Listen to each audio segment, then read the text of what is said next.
नमस्कार साथियों, कर्मसु कौशलम यूट्यूब चैनल पर आपका स्वागत है। तो उपनिषदों की श्रृंखला में ऐतरेय उपनिषद के बारे बाद में आज हम पढ़ेंगे तैत्तिरीय उपनिषद के बारे में। तो तैत्तिरीय उपनिषद में हम पढ़ेंगे पंचकोश की अवधारणा सबसे पहले, और फिर शिक्षावल्ली, आनंदवल्ली और भृगुवल्ली। ये आनंदवल्ली को ब्रह्मानंदवल्ली भी कहते हैं। तो शिक्षावल्ली, ब्रह्मानंद या आनंदवल्ली और भृगुवल्ली का हम संक्षिप्त विवरण देखेंगे। तो सबसे पहले शुरुआत करते हैं सामान्य परिचय से। तो शुरू करते हैं।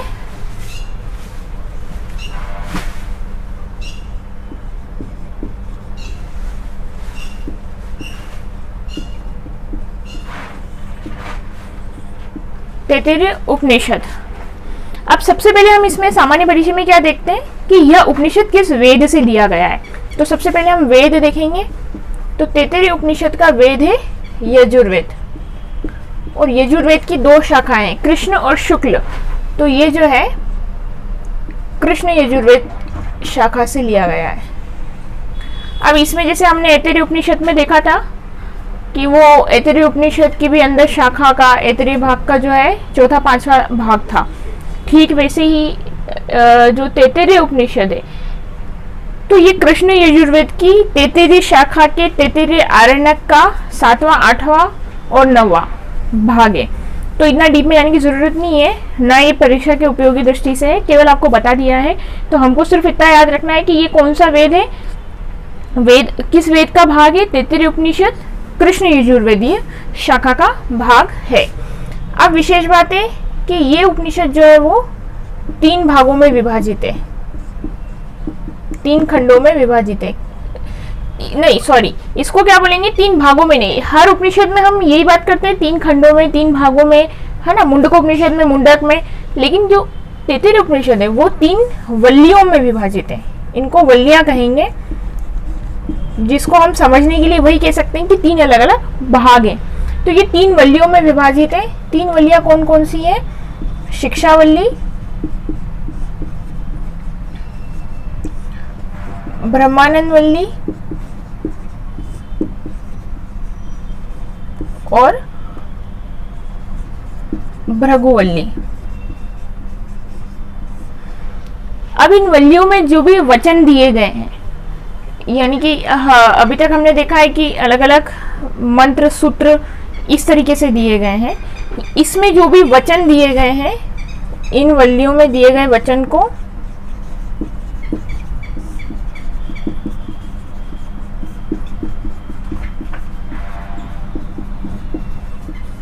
वचनों को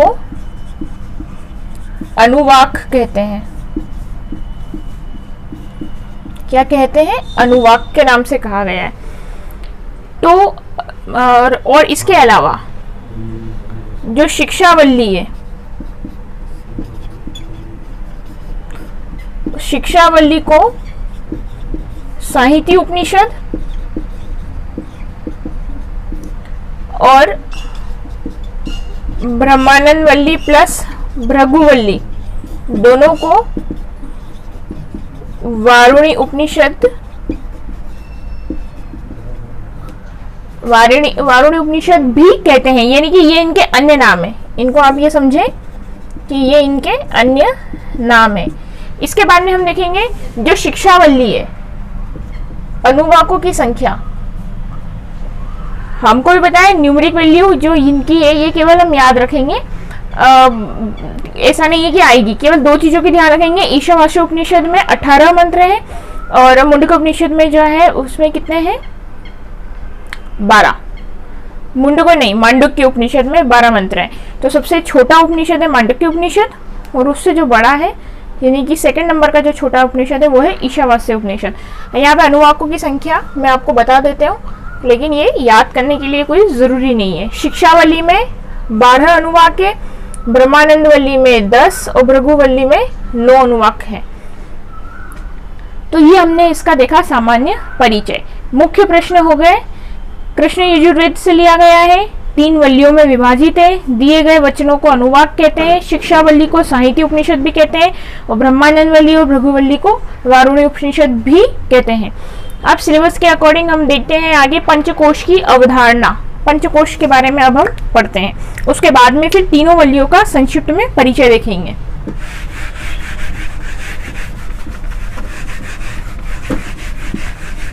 पंचकोश क्या है? अच्छा, परीक्षा में यह प्रश्न जरूर बन जाता है कि पंचकोश के बारे में किस उपनिषद में लिया गया है, किस उपनिषद में दिया गया है। तो क्या आ जाएगा? तैत्तिरीय उपनिषद में पंचकोश की अवधारणा दी गई है।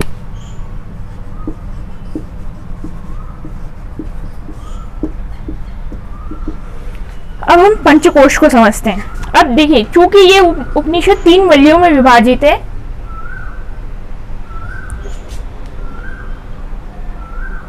चूंकि ये उपनिषद 3 वल्लियों में विभाजित है, तो पंचकोश जो है वो ब्रह्मानंद वल्ली का भाग है। ये जो पंचकोश है वो किस में आता है? ब्रह्मानंद वल्ली में। ये याद रखना काफी जरूरी है। पंचकोश की अवधारणा ये तैत्तिरीय उपनिषद का भाग है और उसमें भी ब्रह्मानंद वल्ली का भाग है। अब पंचकोश क्या है? देखिए, सबसे पहले हम इसको समझेंगे। नाम से पता है पंच और कोश, तो यानी कि कुछ 5 कोश की बात हो रही है। ये पंचकोश जो है इनको आत्मा का आवरण कहा है, यानी कि आत्मा इन 5 कोशों से ढकी हुई है। जब व्यक्ति इन 5 कोशों को समझ लेता है तो वो आत्मा के निकट पहुंच जाता है, और आत्मा के निकट पहुंच जाता है यानी कि वो परमात्मा को प्राप्त कर लेता है। तो ये पंचकोश में हम देखते हैं, सबसे पहले आता है अन्नमय कोश।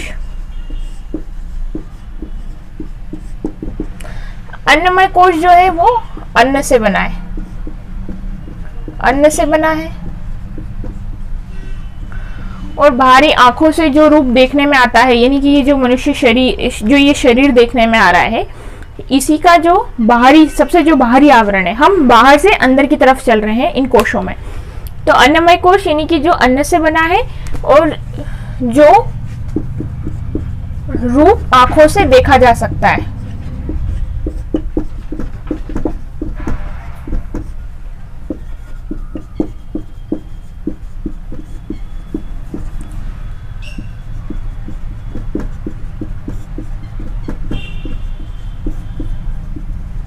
इसको बोल सकते हैं हम सबसे बाहरी यानी कि स्थूल जो है वो है अन्नमय कोश, ये शरीर। इसके बाद में आता है प्राणमय कोश।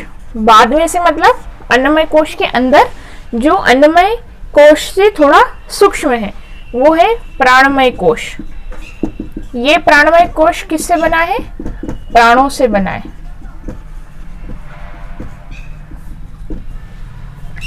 तभी कहते हैं कि अगर इसमें थोड़ी सी साधना की जाए प्राणों की, यानी कि श्वास की, प्राण की थोड़ी साधना की जाए तो उसका विकास हो जाता है, और यानी कि प्राणों को शक्तिशाली बनाया जा सकता है, और साथ ही कई दिव्य शारीरिक शरीर की कई दिव्य शक्तियां भी प्राप्त की जा सकती है। तो ये जो है अन्नमय से थोड़ा सूक्ष्म। फिर आता है मनोमय कोश। ये किससे बना है? मन से बना है। मनोमय कोश क्या है? मन से बना है। मन व इंद्रियां।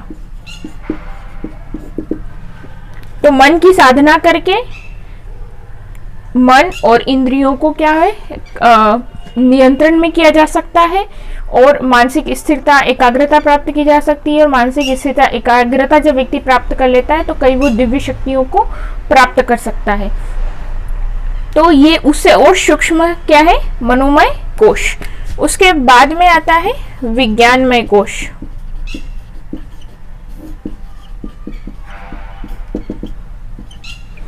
विज्ञानमय कोश जो है ज्ञान, बुद्धि, सहज ज्ञान है ना, जो अपने आप से हो, सहज ज्ञान, बुद्धि, विवेक, जिसको बोल सकते हैं हम अंतर्ज्ञान, से बना है। इस स्तर पे जब व्यक्ति साधना करता है, साधन करता है, तो वो क्या होता है, आत्मा के निकट पहुंच जाता है, आत्मा के बिल्कुल निकट पहुंच जाता है, यानी कि आत्मा को समझ लेता है। और सीधे से कहे तो इस स्तर पर पहुंच करके, साधन करके व्यक्ति जो है कर्म बंधनों से मुक्त हो जाता है, मोक्ष को प्राप्त कर पाता है। तो ये हो गया विज्ञानमय कोश। ये ज्ञान से आप रखें कि ये विज्ञान यानी कि ज्ञान, बुद्धि, विवेक, सहज ज्ञान जो हो, अपने आप से जो ज्ञान हो, ये बाहरी किताबों वाला ज्ञान नहीं, जो सहज ज्ञान प्राप्त हो, तो ये विज्ञानमय कोश। और इसके बाद में आता है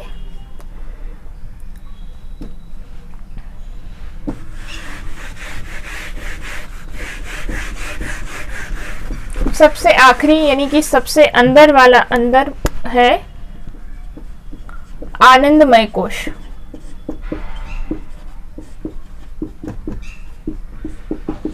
ये किससे बना है? आनंदानुभूति, यानी कि ये आनंद अनुभूति यानी कि आनंद से ही बना है। इस स्तर पे पहुंचने के बाद में व्यक्ति जो है आनंद, जो एक परमात्मा को प्राप्त, एक ये लौकिक आनंद और एक परमात्मा को प्राप्त करने वाला आनंद, तो परमात्मा को प्राप्त करके आनंदित हो जाता है। इस स्तर पर पहुंचने के बाद में फिर उसके लिए कुछ बाकी नहीं रहता है। जो आत्मा है वो परमात्मा से, आत्मा जो है वो अपने वास्तविक स्वरूप में स्थित हो जाती है और परमात्मा को वो प्राप्त कर लेता है। तो ये सबसे आंतरिक है आनंद अनुभूति, आनंदमय कोश। तो ये हमने देखा 5 कोश के बारे में। तो यही है ये क्रम इनका। अब एग्जाम में क्या आता है, इनका क्रम आता है, तो इनको क्रम से याद रखना है। सबसे पहले अन्नमय कोश, फिर प्राणमय कोश, फिर मनोमय कोश, उसके बाद में फिर आता है विज्ञानमय कोश और सबसे अंदर जो है वो आनंदमय कोश। इसका क्रम बिल्कुल से आप याद रखें, ये क्रम से ही परीक्षा में पूछा जाता है।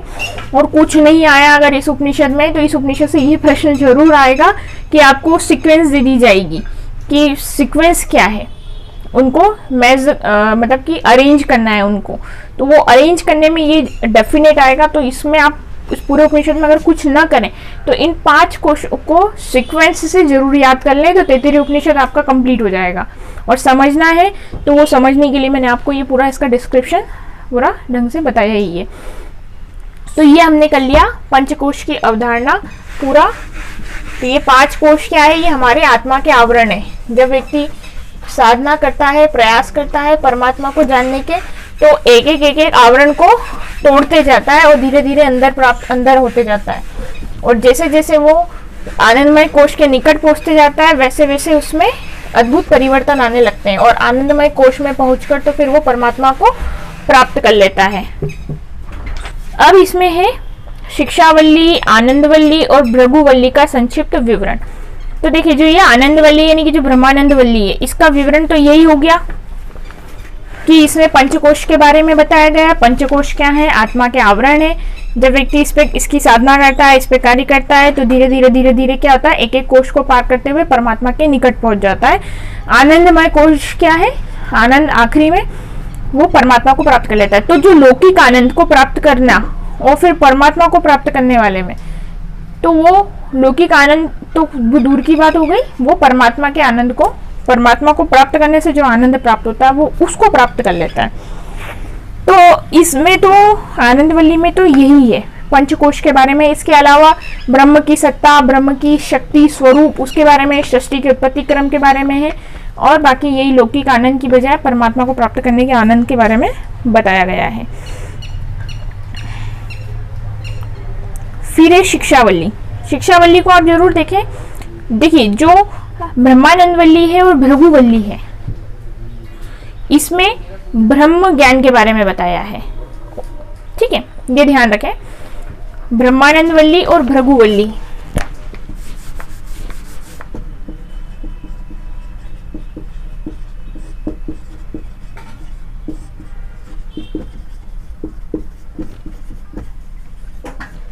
ब्रह्मानंदवल्ली और भृगुवल्ली में तो क्या है, ब्रह्म ज्ञान के बारे में,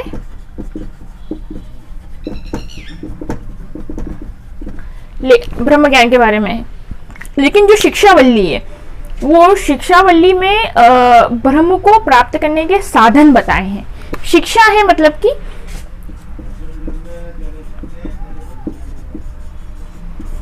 शिक्षावल्ली में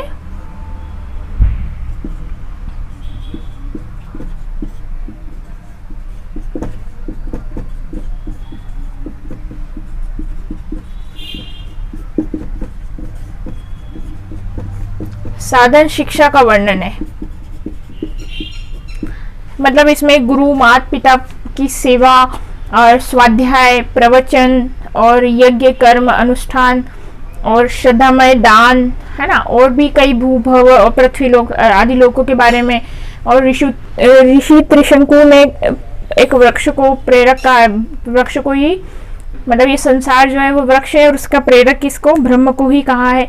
और मतलब कुल मिलाकर के इसमें ब्रह्म को प्राप्त करने के साधन स्वरूप शिक्षा का वर्णन किया है कि व्यक्ति को जो है ब्रह्म की प्राप्ति के लिए क्या करना चाहिए, शम दम स्वाध्याय पूजा अर्चना श्रद्धामय दान गुरु भक्ति पद पूजा, ठीक है, ये सब चीजें व्यक्ति को करना चाहिए। जब व्यक्ति ये सब करता है नित निरंतर, तो वो ब्रह्म को प्राप्त करने के यानी कि ब्रह्म ज्ञान को समझने के लिए तब वो फिर ब्रह्मानंद वाली और भृगुवल्ली पर आ सकता है।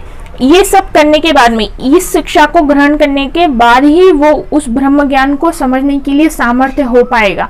इसलिए व्यक्ति को शिक्षावल्ली में जो भी लिखे गए हैं साधन, उनको समझना और उन पर आचरण करना चाहिए। तो यानी कि जो शिक्षावल्ली है वो भृगुवल्ली और ब्रह्मानंद वल्ली में जो ब्रह्म ज्ञान है उसको समझने के लिए पहले वो शिक्षा है कि व्यक्ति को मतलब डायरेक्ट कोई काम नहीं होगा, पहले उसके लिए आपको शिक्षा ग्रहण करनी पड़ेगी ब्रह्म ज्ञान प्राप्ति के लिए। तो शिक्षावल्ली में वो शिक्षा बताई गई है।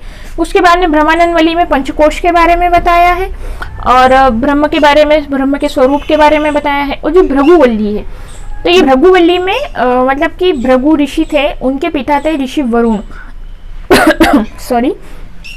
तो जो वरुण ऋषि हैं उन्होंने अपने पुत्र भृगु को जो है ब्रह्म ज्ञान की जो है शिक्षा दी है। इसीलिए इसमें मतलब ऋषि वरुण ने भृगु को जो बताया है उसी के आधार पे इसका नाम जो है भृगुवल्ली रखा गया। तो वो ऋषि भृगु को जो है ब्रह्म का ज्ञान देते हैं। तो वो इसमें इसी तरह से बताया, जो पंचमय कोश है, पंचकोश है ना, अन्न प्राण और मन।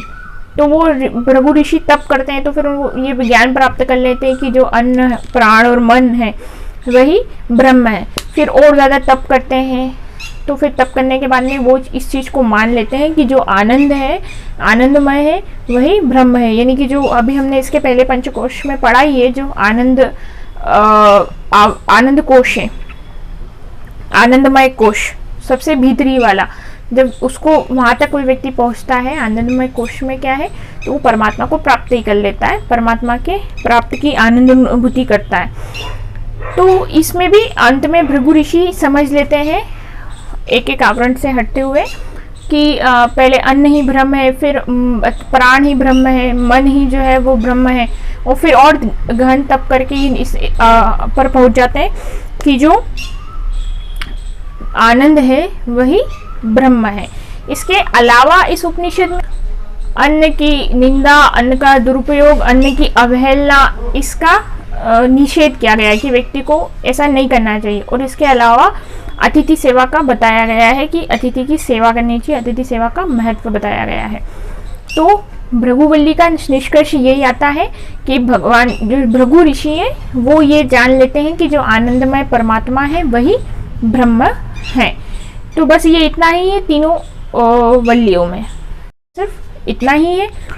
और लगभग हमने सारा देख ही लिया है।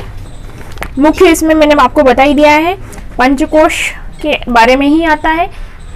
इनका सीक्वेंस उलट पुलट कर देंगे तो इसमें आपको जमाने के लिए आ जाएगा कि भीतर से बाहर की ओर या बाहर से भीतर की ओर इनका एक क्रम जमाया जाए, तो वो आपको सीधा उल्टा सारा क्रम पता होना चाहिए।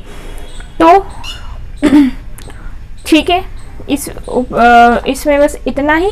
आनंदवल्ली के बारे में मैं एक बात और कहता हूँ, ब्रह्मानंदवल्ली है कि जब व्यक्ति आनंद को, परमात्मा को प्राप्त करके जो आनंद प्राप्त करता है और उस आनंद को प्राप्त करने के बाद में जो निर्भीकता आ जाती है, उसमें एक उसमें कोई डर ही नहीं बचता, क्योंकि उसने तो ईश्वर को प्राप्त कर लिया, तो फिर उसको किस चीज का डर। तो जो वो निर्भीकता उसको प्राप्त हो जाती है परमानंद परमात्मा के ज्ञाता को, उसका काफी विस्तृत वर्णन भी इसमें किया गया है क्योंकि उसको एक आनंद प्राप्त हो जाता है। तो ब्रह्मानंदवल्ली, शिक्षावल्ली और भृगुवल्ली, ये यहाँ पर ये तैत्तिरीय उपनिषद समाप्त हुआ। अब अगले उपनिषद में हम पढ़ेंगे छांदोग्य उपनिषद के बारे में। तब तक आपको वीडियो पसंद आया तो वीडियो को लाइक करें, कमेंट करें। सब चैनल को अभी तक सब्सक्राइब नहीं किया है तो चैनल को सब्सक्राइब जरूर करें और बेल आइकन को जरूर प्रेस करें ताकि आपको नोटिफिकेशन आपको समय पर मिलता रहे। धन्यवाद।